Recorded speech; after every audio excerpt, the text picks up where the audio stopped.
Graphic Creations opened in 1987 as a digital print shop. To help responders and our community stay safe from this pandemic, Graphic Creations has begun to manufacture face shields and desk shields. This video provides the typical workflow of our process. This video is demonstrating our production of counter shields, or otherwise known as sneeze shields. The first step is to take the 4-foot by 8-foot sheet of 1/8 inch clear acrylic and cut on our routing table. The size options are endless. The one we are currently making in this video is 31 inches by 31 inches.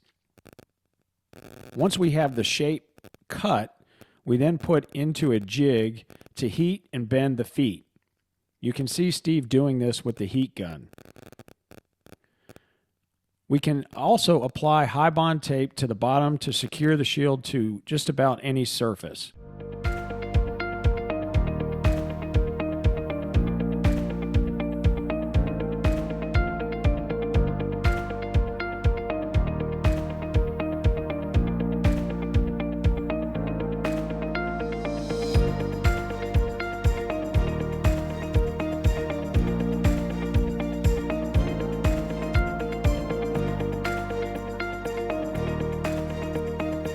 We also are producing distant dot floor graphics that can be applied inside or outside of your business. These are a visual indicator to help people to stay 6 feet apart while in your building or outside. You can order online at graphiccreations.com, or you can call us at 865-522-6221. Thanks, and stay safe.